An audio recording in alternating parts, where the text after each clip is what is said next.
अवधूत चिंतन श्री गुरुदेव दत्त श्री स्वामी समर्थ तुमचं सगळ्यांचं आपल्या चॅनलमध्ये मनापासून स्वागत आहे.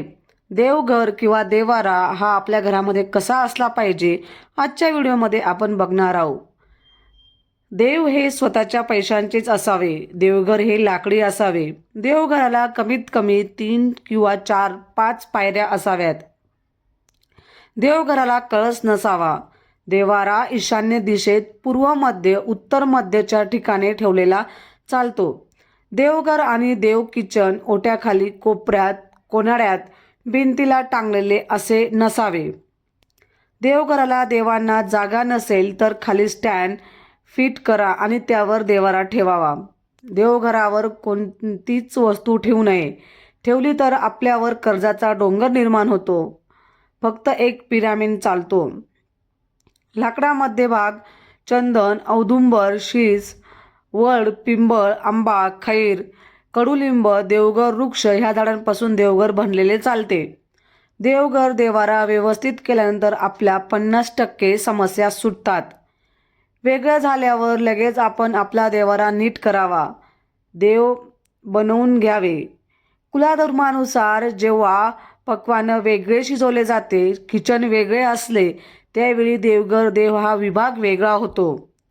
देवी देवतांचे फोटो मूर्ती बसलेल्या अवस्थेत असावे. विठ्ठल, रुक्मिणी, बालाजी यास अपवाद. 3 इंचापेक्षा मोठे देव नसावे. अंगठ्या शेजारची बोटापेक्षा मोठे नसावे. कुलदेवी, खंडोबा, भैरोबा, पितर, वारलेली व्यक्ती यांचे चांदीचे टाक, चांदीचे देव बनवावे. डाव्या सोंड्याच्या गणपती, बाळकृष्ण, अन्नपूर्णा माता, अखंड पिंड, नाग, नंदी विराहित पाहिजे एवढेच देव असावेत. दिवटी बुदली असेल तर बाजूला ठेवावी. रिबीट फिट केलेले खोल किंटिगवे देव नसावे. देव अखंड धातूंचे असावे. देवघराची रचना ही लांबी रुंदी 8:1 बाकी उरलेली पाहिजे. म्हणजेच उदाहरणार्थ 17x17चा किंवा 21x21चा असावा.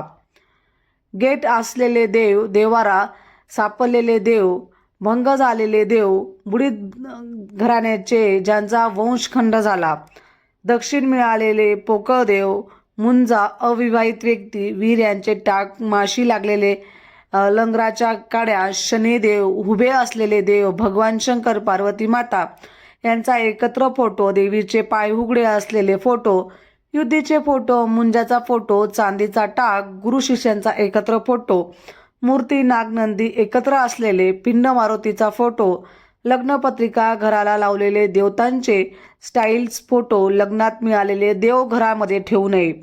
त्याचे त्वरित विसर्जन करावे. सापडलेले देव देवाऱ्यात ठेवू नये. अशा प्रकारचे देवांच्या फोटो, मूर्ती कोणत्याही मंदिरात ठेवू नये. जर तुम्हाला मंदिरात असे देव फोटो दिसले तर त्यांचेही लगेच विसर्जन करावे. मूर्तीचे पंचोपचार पूजा करावी. खडीसाखर, नैवेद्य, धूप, दीप दाखवल्यावर विसर्जन मंत्र यातून देवगण सर्व पूजा मदाय पार्थिवा इष्टकार्म सिद्धार्थे पुनरागसाय सायस. हातात अक्षता घेऊन त्यावर विसर्जन मंत्र म्हणावा. अक्षता मूर्ती फोटोवर टाळाव्यात. अक्षता टाकल्यानंतर देवांचे दर्शन घेऊ नये. ती मूर्ती फोटो नदीतच विसर्जन करावी.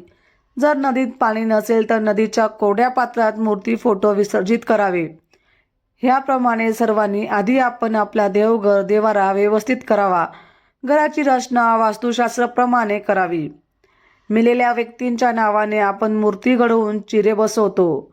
हे पण खूप चुकीचे आहे. चिरे बसवू नये. यामुळे आपल्या कुटुंबास प्रखर पितृदोष लागतो. प्रखर पितृदोषामुळे खूप मंदन अशी कुटुंब रडतळाला गेलेली आहे. तसेच वारलेल्या व्यक्तीलाही सद्गती मिळत नाही. त्यांच्या जीवात्मा भूतलावरच भटकत असतो. यासाठी उपाय म्हणून जवळील श्री स्वामी समर्थ केंद्रात प्रश्नोत्तर विभागातील कार्यरत सेवकांनी यांच्या प्रत्यक्ष भेट घ्यावी अथवा फोन करून योग्य मार्गदर्शन मिळावे. त्यानंतरच नारायण नागबली विधी करावा. विधी केल्यावर अशा चिऱ्यांचे विधिवत गंगेमध्ये विसर्जन करावे.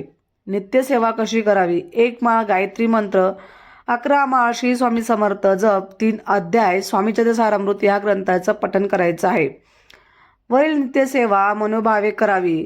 सेवा दिवसभरात कधीही केली तरी चालेल.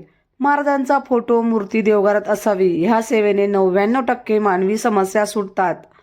प्रत्येक सेवेकराने दर महिन्याला कमीत कमी 10 नवीन सेवेकरी घडवा.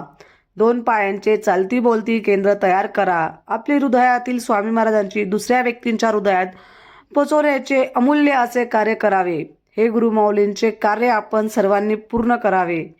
हे ज्ञान गुरुमाऊली महाराजांचे होते. ही माहिती आपल्यापर्यंत पोचवण्याचे मला त्यांनी फक्त एक निमित्त केलं. आपणास मिळालेली ही माहिती सर्व भाविक सेवेकरी यांच्यापर्यंत पोचवण्याचे स्वामींचे धर्म कार्य करावे ही विनंती. अधिक माहितीसाठी जवळील श्री स्वामी समर्थ केंद्रात आणि आध्यात्मिक विकासात मार्ग केंद्र दिंडोरी प्रणितमध्ये संपर्क करावा. श्री स्वामी समर्थ गुरुमाऊली चरणार्पणामस्तु. तर आजचा व्हिडिओ स्वामींच्या चरणी रुजू करते आणि आजचा व्हिडिओ इथंच संपवते. व्हिडिओ आवडला असेल तर लाईक शेअर आणि सबस्क्राईब करायला अजिबात विसरू नका. परत भेटूया अशाच नवीन व्हिडिओसोबत. तोपर्यंत सगळ्यांना श्री स्वामी समर्थ. धन्यवाद.